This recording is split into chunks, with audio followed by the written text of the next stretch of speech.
So I'm doing my 30-day project on how to be a Hepburn in a Kardashian world by Jordan Christie. This is an etiquette book or a how-to book for young women to be stylish, sophisticated, hardworking, and all around a good person in a world where we're growing up in such a social media world where people like Kim Kardashian, Paris Hilton, and all these movie stars are influences.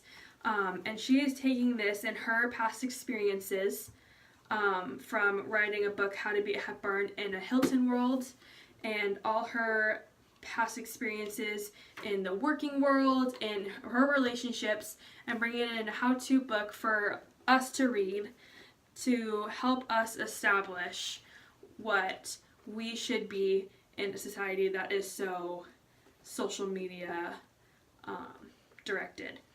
So different things she covers is the idea of perfect and how it's skewed now because people such as the Kardashians is what we're looking up to, and how people like Audrey Hepburn and Julie Andrews should be, as well as different ways to help you in a successful working world, such as writing a resume and writing your internship letters. And it also covers things such as relationships, boys, and your appearance on the outside, so like your makeup and hair and your outfits and how you can portray yourself to be the best you can be for everyone. It's a great book, and the different techniques that I picked was the idea of perfection and what it means and what it truly means, my appearance on myself and how other people appear me, so like my hair and my clothes. I also picked relationships and friendships, and I also picked how you can have your cake and eat it too, and different things that you can do to boost your self-confidence as well as work towards a goal. She talks about her ideas of perfection and how they're skewed in society with people like Kim Kardashian and Paris Hilton, and how beauty is everything. So it got me thinking what other people think is perfection. So I'm going to ask a couple of people what their idea of perfection is and why they think that. Hi, I'm Miss Woodward, and my idea of a perfect person is someone who owns their imperfections. Once you really own your imperfections and celebrate those, it makes you a perfect person because you're confident in yourself. Hi, my name is Emma Vesley, and I think that no one is perfect in this world. It is week 1, day 3, and one of the things Jordan Christie talks about is boosting self-confidence or self-esteem, or even just lightening your bad day. It's just to go outside and enjoy some fresh air. So what I'm going to do is I'm going to go outside, and I'm just going to lay down and enjoy the sun, you know? Maybe sunbathe, maybe not because I'm so pale. You never know. I'm just going to lay here and relax. Hi, so it's week 1, day 4. And this week has been about idealistics of perfection and self-worth. And so for today, we are going to create a mood board about what I feel like perfection should look like and what the mood of perfection should be.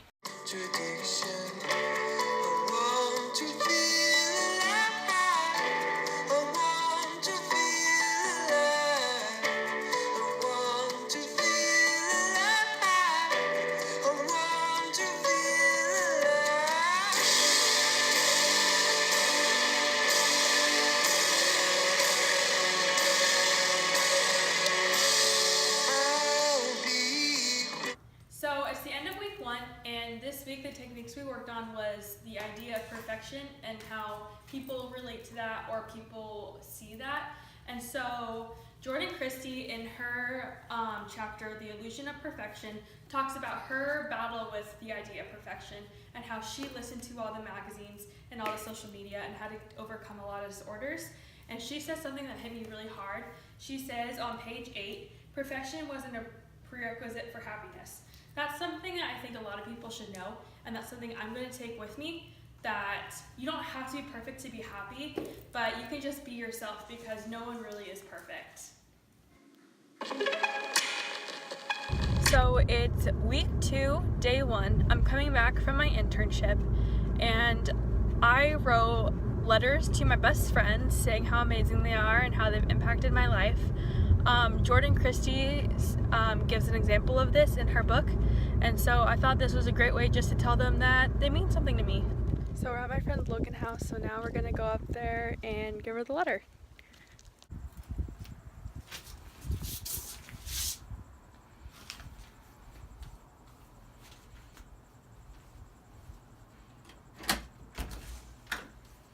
Hi. Hi.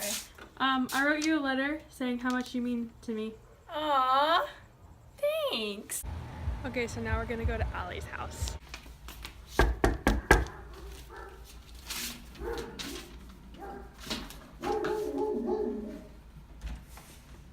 Hi. Hello. I wrote you a note. Oh, hi, Lucy. This. Stop. We're going to lunch. This is my friend Logan. So one of the things that I have to work on is going with friends, and one of the examples that Jordan Christie uses in her book is to go and have lunch with your friends and put all your phones down. So we're going to lunch, we're meeting another friend when we're there, and then we're gonna have completely cell phone free lunch and just really connect and talk. So we're here at Panera, we just ordered and we just sat down. We got our delicious food. So now we're gonna do is put our phones away and then just have a nice conversation.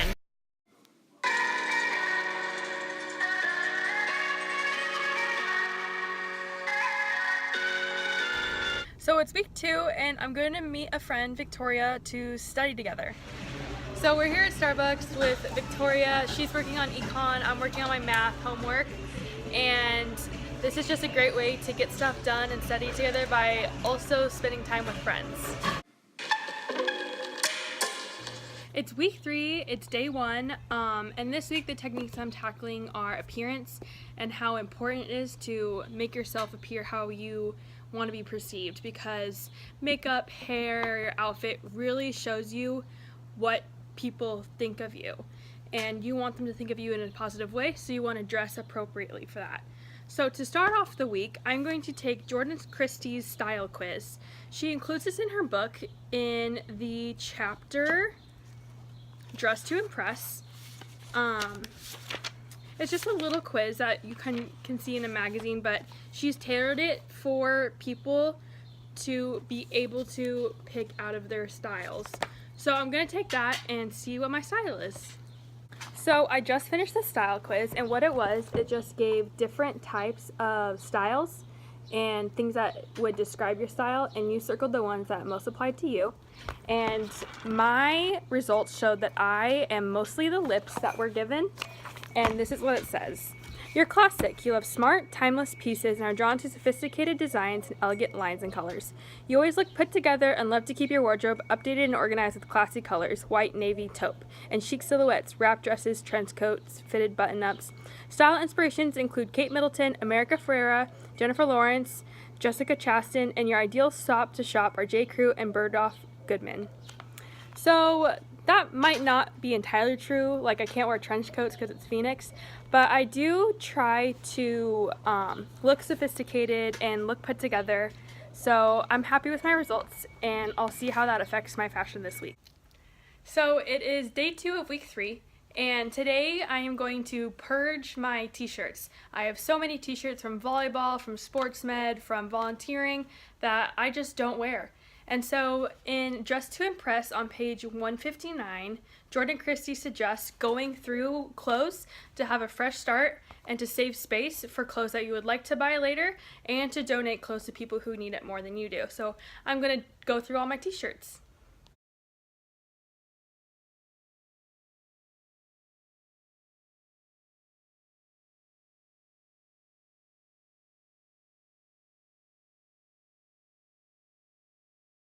I finally emptied out my drawer, and these are the shirts that I wear now, keep. Ones I'm gonna give away. And these are old volleyball shirts that I don't know what I'm gonna do with yet. I'll probably put them in a box and then see if my mom wants any of them. And then I'm gonna put these back in there. By cleaning out my drawers, I do really feel refreshed, and I have a ton more drawer space now that I can add more shirts in. For day 3, and One of the things Jordan Christie talks about in her book about the difference between night makeup and day makeup. So what she means by that is how day makeup should be a little bit less, more natural and more presentable for like office or school, and night makeup should be something more fun and loud, like dark eyeshadows and bold lip colors. So I'm going to try to see if I can distinguish the difference between light and dark. I'll show you a daytime makeup look and a night makeup look. So for my day makeup look, it's pretty much my day-to-day makeup look. I pretty much do the same makeup every day. It's very versatile and not too heavy, and I can give off the look that, yes, I take care of myself, but no, I don't go over the top. So this is what I had in mind of a night look. It's a little bit darker around the eyes, and I actually put more foundation, more contour, more blush, all of that good stuff, and I put some lip color on. So this is just an example of show you what she believes to be appropriate for daytime and versus nighttime, which I actually 100% agree with her. This is more appropriate for dark time. Hi guys, so it is week 3, day 4. I just got out of the shower. I'm about to go to dinner with my family, and I thought that it would be a great idea to try Jordan Christie's makeup tips and how she thinks makeup would look. And so on pages 173 to 181 in her chapter Less is More, she talks about how help enhance natural beauty. And so I'm going to try her tips and see what it looks like. So this is a finished makeup look. It is more like a daytime look, what she talked about, but it is a little bit extra because I put eyeliner and lip gloss on. So I just finished week 3, and I feel like it hit me hard and something I'm going to use in the future. I was looking forward to this week because I really wanted to see what she had to say. I mean, she's modeling after people like Audrey Hepburn and Julie Andrews and people like that. When we're so consumed with tight dresses and mini skirts and super high heels, it's okay to go back to modest things. I definitely am going to use what I learned in the future. Something that my mom talked about that I keep near to my heart every time I go get dressed or I put makeup on is classy, not trashy. And I think that's something she's really trying to convey in this book. So it's week 4, and one of the tips she gives as making small changes to your daily lifestyle that will help you get more active and involved is to park far away. And I have parked almost in the very last parking spot.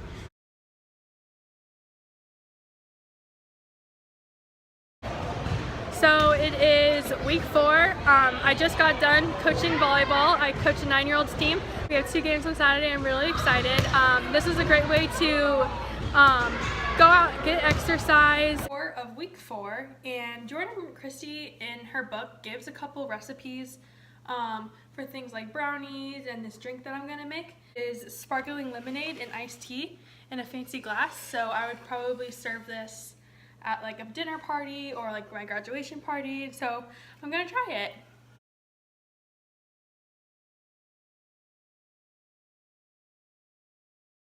So it's week 4, day 4. It's the final day of my 30-day project, and in Jordan Christie's last chapter, Have Your Cake and Eat It Too, she says no matter what goal you're striving for, whether if it's a lifestyle goal,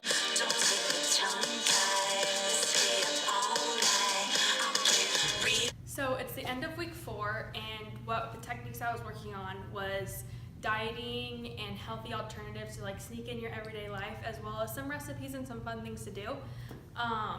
When she says in Have Your Cake and Eat It Too on page 186, she says there's a lot of joy and a lot of freedom in just being you. I think what happens with a lot of people is they get so wrapped up in trying to be as perfect as they can be relating to week 1 and just like look like a model, because that's what we see and that's who we think need to be represented by. And I think like what she said is if you just enjoy being yourself and you accept your flaws, you're gonna live such a happier life. I am really gonna take what I learned from this book with me further on, and this book overall has really helped me open up my mind to the relationships I'm having, the idea of perfect and how it's really not perfect, and different ways to incorporate dieting and just different friendships. I'm going to take what I learned from this book and apply it to my life every day.